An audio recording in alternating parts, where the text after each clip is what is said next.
청취자분께서 공유해주신 자료, 휴머노이드 로봇의 지능형 동작 및 제어 기술 동향. 오늘 이걸 좀 깊이 들여다볼까 합니다. 네, 영화에나 나올 법한 그런 인간형 로봇, 휴머노이드 말이죠.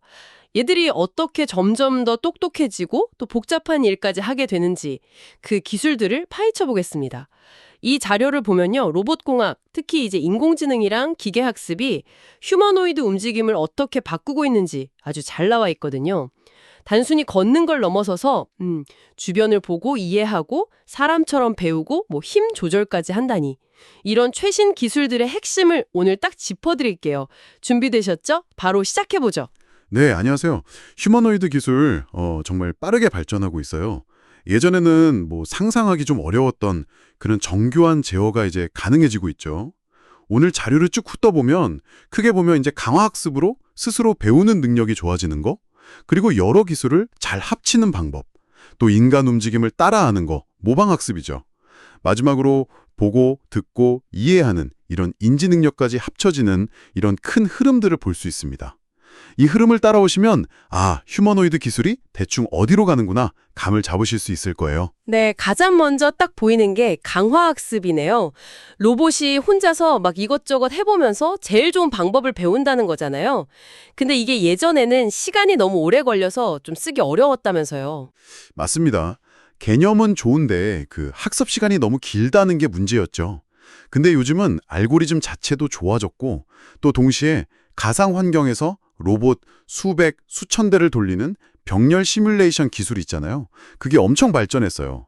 그래서 예를 들면 패스티드3 같은 알고리즘은 이런 환경을 잘 활용해서 예전엔 며칠씩 걸리던 안정적인 걷기 학습을 몇 시간이면 끝낼 수 있게 된 거죠. 와, 단순히 빨라진 것 이상의 의미가 있겠는데요. 학습 시간이 줄면 훨씬 더 복잡한 것도 시도해 볼 수 있을 테니까요. 바로 그겁니다. 학습 속도가 빨라지니까 그전에는 엄두도 못 냈던 복잡하고 다양한 기술들을 이제 막 탐색할 수 있게 된 거죠. 그리고 그냥 막 막무가내로 부딪혀 배우는 게 아니라 좀 더 효율적으로 배우는 방법들도 나왔어요. 예를 들어 AMO 같은 기술은요. 먼저 최적 제어 이론이라고 물리적으로 가장 효율적인 움직임 경로를 수학적으로 계산해내요. 일종의 정답지를 미리 만드는 거죠. 모범 답안 같은 걸 먼저 만들고 시작한다. 그렇죠. 그 다음에 강화학습이 이 모범 답안을 잘 따라하도록 유도하는 거예요. 덕분에 사람이 막 시범 보이고 그런 데이터 없이도 계단 오르기나 문 열기 같은 꽤 복잡한 전신 동작을 훨씬 효율적으로 학습시킬 수 있게 됐어요. 실제 로봇 그 유니티리 G1에도 적용해봤는데 그냥 강화학습만 쓴 것보다 훨씬 안정적이고 명령에도 더 잘 반응하더라는 결과가 나왔습니다. 그러니까 최적화의 효율성 그리고 강화학습의 어떤 유연성 이걸 잘 결합한 거죠. 근데 아무리 시뮬레이션에서 잘 배워도 이걸 실제 로봇에 적용하려면 또 다른 벽이 있을 것 같아요. 그 왜 시뮬레이션이랑 현실은 다르다 이런 거 있잖아요. 네, 아주 중요한 지적입니다. 소위 sim to real gap 문제인데요. 이 차이를 줄이려는 연구가 정말 활발해요. 한 가지 방법은 시뮬레이터 자체를 현실이랑 최대한 가깝게 만드는 거예요. ASAF 프레임워크 같은 게 그런 건데 실제 로봇이 움직이는 데이터를 분석해서 시뮬레이터의 물리값들, 마찰력이라던가 관성 같은 것들을 자동으로 현실에 맞게 튜닝하는 거죠. 이렇게 현실이랑 비슷해진 시뮬레이션에서 배운 정책은 실제 로봇에서도 훨씬 잘 작동할 확률이 높겠죠. 여기서 조금 더 나아가서 실제 로봇에서 살짝만 더 미세 조정을 하면 시뮬레이션에서 배운 점프 같은 어려운 기술도 실제 로봇이 해낼 수 있게 됩니다. 시뮬레이터를 현실에 맞춘다. 그럼 반대로 로봇 정책 자체가 좀 더 다양한 환경 변화에 잘 견디도록 더 튼튼하게 학습시킬 수도 있나요? 네, 그것도 아주 중요한 방향입니다. 학습할 때 일부러 막 환경을 바꿔주는 거예요.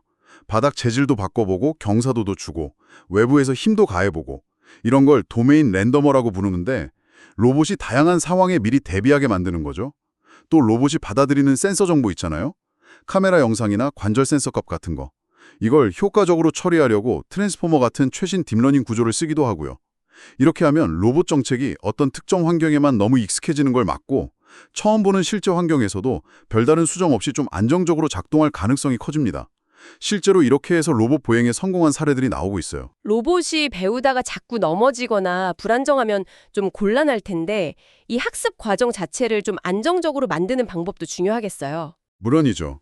특히 고개처럼 아주 정교한 균형이 필요한 동작을 배울 때는 더 그렇습니다. 핵심은 보상 설계에 있어요. 그냥 성공하면 점수 많이 주고 실패하면 깎고 이런 단순한 방식이 아니라요. 목표를 여러 단계로 나누고 각 단계마다 좀 세분화된 보상을 주는 거죠. 예를 들어 넘어지지 않으면서 최대한 높이 점프해라. 이런 복합적인 목표가 있다면 점프 높이에 대한 보상하고 넘어지지 않는 것에 대한 보상 혹은 페널티를 잘 조합하는 거예요. 안전 제약 같은 거를 보상 함수에 아예 명시적으로 넣는 다목적 강화 학습 기법도 쓰이고요. 이렇게 보상을 잘 설계해주면 로봇이 위험한 행동은 피하면서 점진적으로 더 어렵고 복잡한 기술을 안정적으로 배울 수 있게 되는 거죠. 네, 강화학습만으로도 정말 많은 발전이 있었네요. 근데 로봇이 그냥 걷기만 하는 게 아니라 걷다가 물건을 짚는다거나 이런 여러 동작을 좀 자연스럽게 연결하려면 어떻게 해야 할까요? 각 기술을 따로따로 배우는 것만으로는 좀 부족할 것 같은데요. 맞습니다. 그래서 여러 기술들을 잘 통합하고 조율하는 계층적 제어라던가 다중 스킬 통합 연구가 중요해지고 있습니다. 스킬 블렌더라는 프레임워크를 예로 들 수 있는데요. 이건 일단 기본적인 스킬들, 예를 들어 걷기, 물건 들기, 팔 뻗기 이런 것들을 각각 미리 학습시켜놔요. 그런 다음에 이 기본 스킬들을 지휘하는 상위 정책을 하나 더 두는 거죠. 이 상위 정책이 현재 상황이랑 목표를 보고 지금은 걷기 스킬을 쓰고 다음엔 짚기 스킬을 써야겠다. 이런 식으로 결정하고 부드럽게 전환시키는 역할을 해요. 덕분에 걸어가면서 물건 짚기 같은 복잡한 작업을 할 때마다 막 복잡한 보상을 새로 만들 필요 없이 상위 정책이 알아서 기본 스킬들을 잘 조합해서 목표를 달성하게 되는 거죠. 오, 뭔가 오케스트라 지휘자 같은 느낌이네요. 기본 연주자들을 잘 조율해서 하나의 곡을 만드는 것처럼요. 아예 여러 전문가 정책을 하나로 합쳐버리는 방법도 있다고요? 네, 하버라는 기술이 그런 접근법인데요. 이건 먼저 각기 다른 작업, 예를 들면 자유롭게 걷기 전문가, 제자리 회전 전문가, 물건 조작 전문가, 테이블 작업 전문가 이런 전문가 정책들을 각각 따로 학습시켜요. 그런 다음 이 전문가 정책들이 실제로 어떻게 움직이는지에 대한 데이터를 엄청나게 많이 만들어요. 그리고 이 모든 데이터를 이용해서 하나의 만능 학생 정책을 학습시키는 거죠. 이걸 정책 증류, 디스틸레이션이라고 부르기도 하는데요. 이렇게 만들어진 단일 하버 정책은 여러 다른 동작 모드 사이를 아주 매끄럽게 전환하면서도 각 모드에서의 성능은 원래 전문가 정책만큼 잘 유지할 수 있어요. 예를 들어 걷다가 바로 딱 멈춰서 되게 정교한 상체 작업을 하는 식의 전환이 훨씬 자연스러워지는 겁니다. 더 나아가서 로봇이 그냥 주어진 스킬을 조합하는 걸 넘어서 눈앞의 상황을 딱 보고 여기서는 계단을 올라가야겠다 또는 저기 의자에 앉아야겠다 이런 식으로 스스로 판단하고 행동하게 만들 수도 있을까요? 네, 가능해지고 있습니다. 최근에는 강화학습 정책에 목표 임베딩이라는 개념을 넣는데요. 로봇의 카메라나 센서로 주변 환경을 분석해서 현재 가능한 행동 목표들, 예를 들어 계단 오르기 가능, 의자 앉기 가능 이런 것들을 파악해요. 이 목표 정보를 일종의 코드, 그러니까 벡터 임베딩으로 바꿔서 로봇의 현재 상태 정보랑 같이 정책의 입력으로 넣어주는 거예요. 그러면 정책은 이 목표 정보까지 같이 보고 지금 상황에는 이 행동이 제일 적합하구나 하고 스스로 선택해서 실행하게 되는 거죠. 또 다른 재미있는 접근은 신호시간 논리, STL이라는 걸 쓰는 건데요. 예를 들어 미끄러운 바닥을 지날 때는 절대 다리를 교차하면 안 돼. 같이 좀 복잡한 행동 규칙이나 안전 제약을 수학적인 논리식으로 표현해요. 그리고 이 논리식을 만족하도록 강화학습 보상에 반영하는 거죠. 이렇게 하면 로봇이 학습하면서 스스로 안전하고 효율적인 행동 순서를 자연스럽게 배우게 돼요.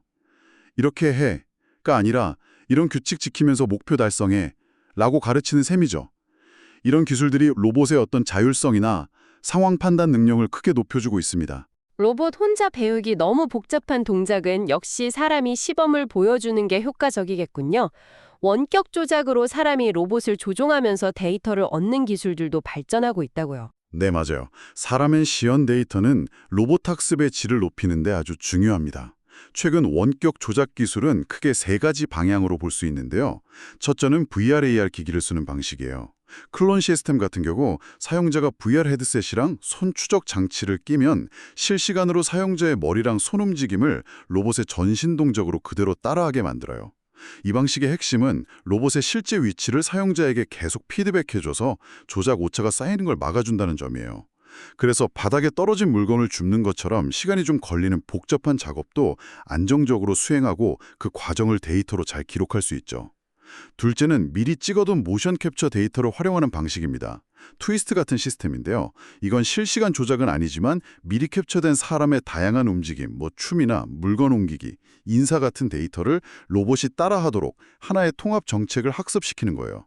강화학습이랑 모방학습을 잘 섞어서 아주 다양한 동작을 하나의 정책으로 소화할 수 있게 만드는 거죠. 셋째는 로봇이랑 좀 비슷하게 생긴 외골격 정치를 입고 조작하는 방식이에요. 호미 시스템이 대표적인데 사용자가 외골격 팔, 촉각 피드백 주는 장갑, 발판 같은 걸 이용해서 로봇의 상체, 하체, 손까지 아주 정밀하게 제어할 수 있어요. 여기서 재밌는 점은 사용자가 그냥 쪼그려 앉아 같이 좀 높은 수준의 명령만 내리면 세세한 균형 잡기나 자세 유지는 미리 학습된 강화학습 정책이 알아서 도와준다는 거예요. 그러니까 인간의 직관적인 조작이랑 로봇의 자동 안정화 기능이 합쳐진 거죠. 아, 단순히 로봇을 조종하는 걸 넘어서 이렇게 얻어진 사람의 정교한 시연 데이터가 결국 로봇의 학습 능력을 확 끌어올리는데 아주 중요한 역할을 하겠군요. 정확합니다. 특히 숙련된 사람만이 할 수 있는 되게 복잡하고 섬세한 동작들 있잖아요. 그런 건 로봇이 스스로 배우기가 정말 어렵거든요. 이런 동작에 대한 고품질 시연 데이터는 모방학습이나 강화학습의 성능을 그야말로 비약적으로 향상시키는 아주 좋은 밑거름이 됩니다. 결국 원격 조작 기술의 발전이 곧 로봇의 자율학습 능력 향상으로 이어지는 그런 선순환 구조를 만드는 셈이죠. 인간의 움직임을 로봇이 얼마나 잘 따라할 수 있는가, 즉 모방 능력 자체도 중요해 보이는데요. 특히 춤이나 운동처럼 되게 역동적이거나 표현력이 중요한 동작은 정말 어려울 것 같아요. 네, 아주 도전적인 분야입니다. 이쪽에서는 대규모 인간 모션 캡처 데이터셋을 기반으로 한 연구들이 주목받고 있어요. 엑스바디 시리즈가 대표적인데요. 최근 엑스바디2 연구 같은 경우는 인간의 복잡한 움직임을 굉장히 높은 충실도로 따라하기 위해서 교사 학습 구조를 썼어요. 이게 뭐냐면 시뮬레이션 환경에서 로봇의 모든 상태 정보, 그러니까 특권 정보를 다 아는 교사 정책이 먼저 완벽하게 인간 동작을 따라하도록 학습해요.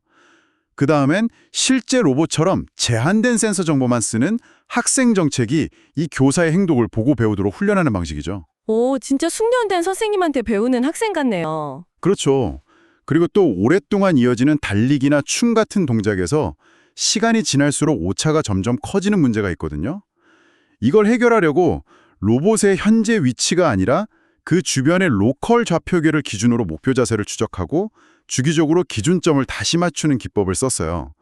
그 결과 실제 로봇, 유니트리 지원 같은 로봇들이 달리기, 춤추기, 심지어 펀치 날리기 같은 아주 역동적인 동작도 균형을 잃지 않고 상당히 비슷하게 재현하는 데 성공했습니다. 걷기, 달리기, 심지어 쿵푸 같은 무술 동작까지 이렇게 아주 다른 종류의 동작들을 하나의 정책으로 다 따라하게 만들 수도 있나요? 네, 그런 시도도 있습니다. GMT 프레임워크가 그런 목표를 가지고 있는데요. 학습 과정에서 따라하기 쉬운 동작이랑 어려운 동작을 자동으로 구분해서 좀 어려운 동작에 더 집중하도록 학습 데이터 샘플링 방식을 조절해요. 그리고 전문가 혼합 믹스처 엑스퍼트 구조라고 해서 예를 들면 걷기 전문가, 달리기 전문가, 무술 전문가 네트워크를 각각 두고 상황에 맞게 이 전문가들을 잘 조합해서 쓰는 방식이에요. 이걸 통해서 굉장히 넓은 범위의 모션을 하나의 통합된 네트워크로 정확하게 따라할 수 있게 돼서 로봇의 활용성이 높아졌죠. 인간의 움직임을 그냥 똑같이 따라하는 게 아니라 로봇의 신체 조건이나 능력에 맞게 좀 더 최적화해서 모방하는 연구도 흥미로울 것 같습니다. 네, 컹푸봇 연구가 딱 그런 방향인데요. 인간의 쿵푸 동작처럼 아주 빠르고 힘든 동작은 로봇이 그대로 따라하기 어려울 수 있잖아요. 그래서 이 연구에서는 먼저 모션 캡처 데이터에서 노이즈 같은 걸 제거하고 로봇이 물리적으로 하기가 불가능하거나 너무 불안정한 부분은 로봇에 맞게 좀 다듬어요. 그래서 로봇 최적화된 레퍼런스 모션을 먼저 만드는 거죠.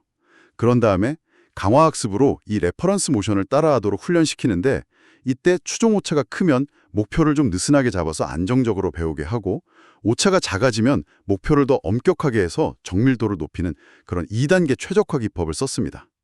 단순 모방을 넘어서 로봇을 위한 최적화된 모방으로 나아가는 가능성을 보여준 좋은 사례라고 할 수 있습니다. 모션 캡처 같은 특수 장비 없이 그냥 우리가 흔히 보는 유튜브 영상 같은 일반 비디오만 보고도 로봇이 동작을 배울 수 있다면 정말 대단할 것 같은데요. 네, 최근에 그 가능성이 열리고 있어요. 비디오 미믹 같은 프로젝트는요, 일반 비디오 영상 속에서 사람의 3차원 관절 자세뿐만 아니라 주변 환경의 3차원 정보, 예를 들면 계단의 높이나 폭 같은 것까지 같이 추정해내요. 그리고 이 3D 정보를 바탕으로 시뮬레이터 안에 비슷한 환경을 만들고 로봇이 영상 속 사람처럼 행동하도록 학습 목표를 설정하는 거죠. 예를 들어 사람이 계단 오르는 영상을 보고 로봇이 비슷한 높이의 계단을 오르도록 학습시키는 겁니다. 이제 영상만 있으면 로봇에게 새로운 기술을 가르칠 수 있는 시대가 점점 가까워지고 있는 거죠. 자, 이제 정말 어려운 영역으로 넘어가 보겠습니다. 로봇이 걸으면서 동시에 팔로 물건을 들거나 문을 여는 로코 매니플레이션. 이건 뭐 듣기만 해도 어려운데요. 균형 잡는 거랑 팔 작업, 이 두 가지를 동시에 그것도 조화롭게 해내야 하잖아요. 맞습니다. 휴머노이드 로봇 기술의 거의 끝판왕 중 하나라고 할 수 있어요. 보행 중에는 몸의 무게중심이 계속 변하는데 팔을 움직이면 그게 또 하체 균형에 영향을 주죠.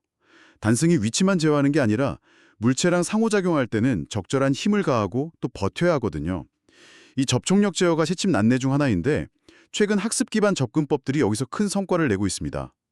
펠컨 프레임워크 같은 경우는 하체, 즉 보행 안정성 담당 정책이랑 상체, 즉 팔의 힘 조절 및 외부 힘 보상 담당 정책을 분리해서 학습시키는 전략을 썼어요. 아, 각자 전문 분야를 딱 맞는 거군요. 네, 그러면서 점진적으로 더 강한 힘을 견디도록 난이도를 높여가며 훈련하는 커리큘럼 학습을 적용했고요. 그 결과 로봇이 꽤 무거운 상자, 한 20뉴턴, 약 2kg 정도 되는 상자를 들고 안정적으로 걷거나 상당한 힘, 40뉴턴으로 문을 밀어 열거나 심지어 100뉴턴, 약 10kg의 힘으로 수레를 끄는 등 정밀한 힘 제어가 필요한 복잡한 전신 로코 매니플레이션 작업을 성공적으로 수행했습니다. 학습을 통해서 로봇이 강한 물리적 상호작용 속에서도 전신을 잘 협응해서 작업을 해낼 수 있다는 가능성을 보여준 아주 중요한 결과죠. 로봇이 얼마나 힘을 줘야 할지 정확히 아는 것도 중요하겠네요. 살살 밀어야 할 때란 세게 밀어야 할 때를 구분해야 할 테니까요. 그렇습니다. 힘 조절의 정밀도랑 유연성이 다 필요해요. 유니FP 연구는 로봇에 비싼 힘 센서가 없더라도 과거의 관절 각도나 속도 같은 정보로부터 현재 로봇이 외부랑 주고받는 힘을 추정하는 기술을 개발했어요. 그리고 이 추정된 힘 정보를 이용해서 로봇 관절의 위치와 힘, 그러니까 토크를 동시에 제어하는 통합 정책을 학습시킨 거죠. 이 방식의 장점은 하나의 정책으로 외부 힘에 부드럽게 반응하는 수능 제어부터 정확히 원하는 힘으로 물체를 미는 정밀한 힘 제어까지 아주 넓은 범위의 상호작용을 구현할 수 있다는 점입니다. 예를 들어 특정 위치를 유지하면서 동시에 벽을 일정한 힘으로 미는 이런 복합적인 작업이 가능해졌습니다. 로코 매니퓰레이션을 하려면 당연히 극한 상황에서의 균형 유지 능력도 필수적이겠네요. 무거운 걸 들거나 갑자기 외부 충격을 받았을 때 넘어지지 않아야 하니까요. 네, 맞아요. 균형은 모든 동작의 기본이죠. 사람은 갑자기 누가 밀면 넘어지지 않으려고 발을 재빨리 내딛잖아요. 이런 스텝 조절 능력을 로봇에게 학습시키는 연구가 진행됐습니다. 전통적인 모델 기반의 스텝 계획이랑 강화 학습을 결합해서 예상치 못한 외부 힘에도 로봇이 적절한 타이밍에 발을 내딛어서 균형을 회복하도록 학습시킨 거죠. 그 결과 외부 방해 요인에 훨씬 강인한 보행 능력을 보여줬고요. 더 나아가서 아예 앉거나 웅크린 아주 불안정한 자세에서 스스로 균형을 잡아 일어서는 것 같은 극한의 균형 능력, 허브 연구 같은 것도 있어요. 이것도 단계별 보상 설계를 통해서 아주 어려운 초기 상태에서도 로봇이 스스로 균형 회복 전략을 찾아내도록 유도하는 겁니다. 보통 로봇 하면 손이랑 발만 생각하기 쉬운데 필요하다면 무릎이나 팔꿈치, 심지어 몸통까지 사용해서 넘어지지 않으려고 버티거나 움직일 수도 있겠군요. 사람은 그렇죠. 근데 로봇은 보통 정해진 접촉점, 그러니까 발바닥이나 손바닥 외의 접촉은 피하려고 설계되는 경우가 많았어요. 그런데 최근에는 충돌을 포용하라는 개념의 연구가 나왔습니다. 로봇이 예기치 않게 몸의 다른 부분, 무릎이나 팔꿈치, 몸통 같은 데로 환경에 부딪히더라도 넘어지지 않고 유연하게 대처하면서 목표 동작을 계속 수행하도록 학습시키는 거예요. 강화 학습을 통해서 임의의 접촉 상황에서도 강인하게 대처하는 능력을 키우는 거죠. 그 결과 로봇이 바닥에 완전히 누웠다가 구르면서 일어나거나 옆으로 쓰러졌다가 팔꿈치나 몸통을 지렛대 삼아서 일어서는 등 굉장히 비정형적이고 역동적인 전신 동작이 가능해졌습니다. 로봇의 어떤 생존성이랄까? 활동 범위를 크게 넓힐 수 있는 잠재력을 보여주는 거죠. 지금까지 살펴본 동작이나 제어 기술의 발전도 정말 놀랍지만 결국 로봇이 사람처럼 스스로 생각하고 판단하려면 보고, 듣고, 이해하는 능력, 즉 인지 능력이 결합되어야 할 텐데요. 여기서 바로 요즘 정말 핫한 거대 언어 모델 LLM이나 비전 언어 모델 VLM이 등장하는군요. 맞습니다. 휴머노이드 로봇 제어의 다음 단계는 바로 이 인지 능력과의 통합이라고 할 수 있습니다. VLM은 이미지를 보고 그 내용을 언어로 설명하거나 이해할 수 있고 LLM은 복잡한 자연어 지시를 이해하고 논리적인 계획을 세울 수 있죠. 이 둘을 로봇 제어 시스템과 결합하는 시도가 지금 매우 활발해요. 비익령 에이전트 같은 시스템은 VLM으로 카메라에 보이는 장면이랑 사용자의 언어 지시, 예를 들어 테이블 위 빨간 컵을 집어서 싱크대로 가져다 놔, 이걸 이해해요. 그러면 LLM이 이 정보를 바탕으로 작업을 완료하기 위한 세부 행동 계획, 테이블로 이동, 빨간 컵 찾기, 컵 집기, 싱크대로 이동, 컵 놓기 이런 식으로 계획을 짜는 거죠. 마지막으로 이 계획에 따라서 미리 학습된 기본 동작 스킬 모듈들, 이동, 집기, 놓기 같은 것들이 순서대로 실행돼서 로봇이 실제로 움직이는 방식입니다. LLM이 약간 두뇌 역할을 하고 개별 스킬들이 팔다리 역할을 하는 셈이죠. 언어 지시를 받아서 바로 로봇의 움직임 정책으로 연결하는 좀 더 직접적인 방식도 가능할까요? 중간에 계획 단계를 명시적으로 거치지 않고요. 네, 그런 엔투엔드 학습 방식도 연구되고 있습니다. 랩오브 프레임워크가 그 예인데요. 이 방식은 앞에 있는 계단을 올라가라 같은 텍스트 지시나 관련 이미지를 바로 벡터 형태, 그러니까 임베딩으로 변환해요. 그리고 이 지시 정보를 로봇의 현재 센서 정보, 관절 각도나 카메라 영상 같은 거랑 함께 강화 학습으로 훈련된 단일 제어 정책이 입력으로 직접 넣어주는 거죠. 그러면 이 정책이 지시랑 현재 상황을 종합적으로 판단해서 즉시 계단을 오르는 데 필요한 모터 명령을 실시간으로 생성해내는 겁니다. 이 방식은 로봇이 움직이면서 얻는 실제 물리적 피드백을 제어에 바로바로 반영할 수 있어서 더 안정적이고 반응성이 좋은 동작을 만들 수 있다는 장점이 있어요. 이처럼 LLM과 VLM의 통합은 휴머노이드가 단순히 프로그래밍된 동작만 반복하는 기계를 넘어서서 인간의 언어를 이해하고 시각적으로 세상을 이식하며 스스로 복잡한 목표를 계획하고 실제 물리적 행동으로 옮길 수 있는 그런 진정한 의미의 지능형 에이전트로 발전할 수 있는 길을 열어주고 있습니다. 로봇공학과 최첨단 AI 기술의 융합이 만들어낼 미래가 정말 기대되는 부분입니다. 네, 오늘 이야기를 쭉 종합해보면 휴머노이드 로봇 기술이 정말 여러 방면에서 엄청나게 빠르게 진화하고 있다는 걸 알 수 있었습니다. 강화 학습으로 더 빠르고 효율적으로 배우고 또 여러 기술을 잘 통합해서 복잡한 작업도 하고 인간 움직임을 놀랄 만큼 비슷하게 따라하고 어려운 로코 매니플레이션 과제도 풀어가고 마침내 언어와 시각 정보를 이해하는 인지 능력까지 갖춰 나가고 있네요. 와. 네, 핵심 키워드를 꼽자면 학습과 통합 이렇게 볼 수 있을 것 같습니다. 강화학습과 모방학습을 통해서 로봇은 점점 더 인간처럼 자연스럽고 또 강인하게 움직이는 법을 배우고 있어요. 특히 전신을 잘 유어붕해서 힘을 정교하게 제어하고 극한 상황에서도 균형을 잃지 않는 능력, 그리고 언어와 시각 정보를 바탕으로 스스로 판단하고 행동하는 인지 능력의 발전은 휴머노이드가 실험실을 넘어서 실제 세상에서 우리와 함께 생활하고 일할 수 있는 가능성을 점점 높여주고 있다고 봅니다. 물론 아직 크로야 할 숙제들도 많아 보입니다. 학습 효율성이나 일만화 성능, 이걸 더 높여야 할 것 같고 또 예측 불가능한 실제 환경에서의 안전성 확보는 여전히 큰 과제겠죠? 그리고 복잡한 계산을 실시간으로 처리하는 문제나 인간과 좀 더 자연스럽게 상호작용하는 능력 같은 부분들도 계속 발전해야 할 거고요. 맞습니다. 하지만 오늘 살펴본 기술들의 발전 속도를 생각해보면 머지않아서 가정이나 병원, 공장, 재난 현장 같은 우리 삶의 다양한 영역에서 휴머노이드 로봇이 실질적인 도움을 주는 모습을 보게 될 거라고 생각합니다. 예를 들어 병원에서 환자의 상태를 살피고 또 부드럽게 부축해주고 필요한 물건을 가져다 주는 로봇, 이런 상상이 더 이상 그냥 공산과학만은 아닐 거라는 거죠. 궁극적으로는 실제 환경에서 계속 데이터를 얻고 스스로 학습하면서 점점 더 똑똑해지는 그런 진정한 자율학습 휴머노이드의 등장을 기대해 볼 수 있겠습니다. 네, 오늘은 휴머노이드 로봇의 지능형 동작 및 제어 기술의 최신 동향에 대해 아주 깊이 있는 이야기를 나눠봤습니다. 정말 흥미진진한 기술 발전의 현장을 함께 엿본 시간이었네요. 청취자분께서도 휴머노이드 로봇의 현재와 미래에 대한 통찰을 얻으셨기를 바랍니다. 오늘 저희와 함께 이 깊이 있는 탐구를 함께 해주셔서 감사합니다. 다음에도 흥미로운 주제로 다시 찾아뵙겠습니다.